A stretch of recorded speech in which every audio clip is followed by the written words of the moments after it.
তো নমস্কার বন্ধুরা। আজ থেকে প্রায় 4500 সাল আগে ইজিপ্টে এক আজব জিনিস তৈরি হয়েছিল, যা আজকের দিনের মানুষদের চমকে দিয়েছে।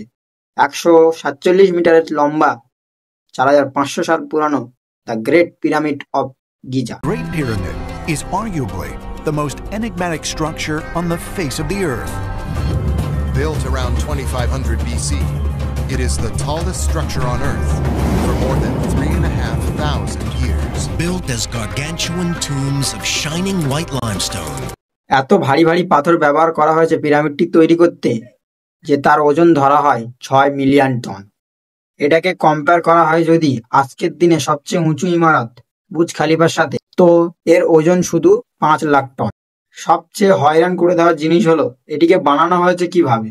কেননা ওই সময় লোকেদের কাছে না কোনো বুলডোজার ছিল, না কোনো জেসিবি ছিল, না কোনো আধুনিক টেকনোলজি ছিল। এমনকি ওইসব লোকেদের কাছে পাইয়া পর্যন্ত ছিল না। তাও ওই লোকেরা এমন মনুমেন্ট তৈরি করেছে যা আজকের দিনেও দাঁড়িয়ে রয়েছে। ভেবে দেখো, 4500 সাল আগে এক বিল্ডিং তৈরি হয়েছে। এত জ্বলন্ত গরম, তুফান এসেছে, বৃষ্টি এসেছে, বন্যা এসেছে। দুনিয়াতে এমন কোনো পুরাতন জিনিস নেই যে এতদিন সার্ভাইভ করেছে। কিভাবে সম্ভব হয়েছে তোমাদের বোঝাই আজকের এই ভিডিওর মধ্যে দিয়ে। ইতিহাসে যত আমরা পিছনে যাই, তত পুরোপুরি আন্দাজ লাগানো কঠিন হয়ে যায় আমাদের। কি হয়েছিল, কিভাবে হয়েছিল, কি করে সম্ভব? অনুমান লাগানো যায় যে দ্য গ্রেট পিরামিড অফ গিজাকে বানানো হয়েছিল সাল 2560 বিসিতে দ্য ফেরাউন খুফুয়ের দ্বারা।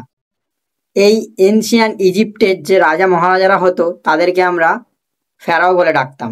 তো ফেরাউন খুফুর বিষয়ে যদি কিছু বলি, তো এই রাজার ব্যাপারে আমরা বেশি কিছু জানি না। এতটুকু জানি যে সেকেন্ড রাজা, 4th dynasty of the old kingdom of Egypt. পুরোপুরি ইনি কতদিন রাজত্ব করেছে তা নিয়ে প্রচুর চর্চা হয়েছে।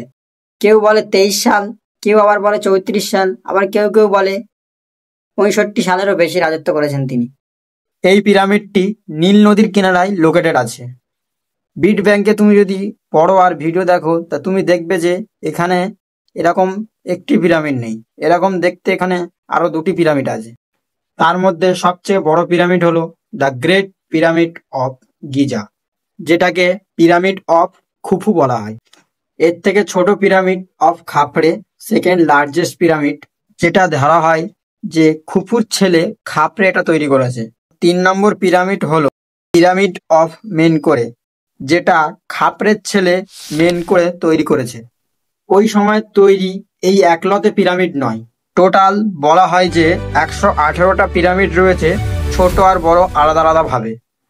কি কারণে এদেরকে বানানো হয়েছে? মেন কারণ হচ্ছে রাজাদের এখানে দাফন করা হতো। কথা হলো কি বন্ধু, ইজিপশিয়ানরা মনে করত যে মরে যাওয়ার পরে জীবন শেষ হয়ে যায় না, মরে যাওয়ার পর তাদের আত্মা আন্ডারওয়ার্ল্ডে চলে যায়। যেসব লোকেরা ভালো কাজ করেছে তারা সব সময়ের জন্য বেঁচে থাকবে আফটার লাইফে। এই আফটার লাইফটা বোঝানোর জন্য তাদের রাজা ফেরাও বেঁচে থাকতে তার জন্য বহু খাদ্য, খাজানা, সোনা গহনা, ফার্নিচার পিরামিডের মধ্যে রেখে দিত, যাতে আফটার লাইফের কাজে আসে। এদের মরে যাওয়ার পর এদের বডিকে মাম্মি করে দেওয়া হতো। তো আসো আমরা ভিডিওর মেন পার্টে আসি। পিরামিড অফ গিজাকে বানিয়েছে কিভাবে? যেরকমটা আমি বলেছি প্রথমে, তখনকার সময়ে হাইলি কোনো টেকনোলজি ছিল না। টোটাল দেখা যায় যে 20 থেকে 30 হাজার কর্মী লেগেছে দ্য গ্রেট পিরামিড অফ গিজাকে বানানোর জন্য। তো মেটেরিয়াল বা পাথরের কথা বলি যদি, 5.5 million ton limestone, 8,000 ton granite, 5 lakh ton মোটারের ব্যবহার করা হয়েছে। এখন প্রশ্ন হচ্ছে এই পাথরগুলোকে কাটা হতো কিভাবে? কপার এই সময়ের সবচেয়ে কমন মেটেল ব্যবহার করা হতো, যা দিয়ে হাতিয়ার বানানো হতো। এখন প্রশ্ন হচ্ছে এই পাথরগুলোকে একের পর এক সাজাবে কিভাবে? এত ভারী পাথরগুলোকে একের পর এক সাজিয়ে তুলতে হবে কোনো মেশিন ছাড়া। এটা বানানোর জন্য একটা র্যাম্প ব্যবহার করা হয়েছিল। র্যাম্পটি ঠিক এই রকম বানানো হয়েছিল। এই স্লপের উপর পাথরগুলোকে ধাক্কা মেরে নিয়ে যাওয়ার জন্য একটা টেকনিক ব্যবহার করা হয়েছিল, যেখানে স্লপের আশেপাশে ডান্ডা গেঁড়ে দিয়েছিল। তারা দড়ি ব্যবহার করেছে কাঠের আশেপাশে পাথরগুলোকে টেনে উপরে নিয়ে যাওয়ার জন্য। অনুমান করা হয় যে এরকমভাবে পিরামিডটিকে বানানো হয়েছিল, দ্য গ্রেট পিরামিড অফ গিজাকে। ভিডিও ভালো লাগলে সাবস্ক্রাইব করো, ফের আসছি একটা নতুন ভিডিও নিয়ে।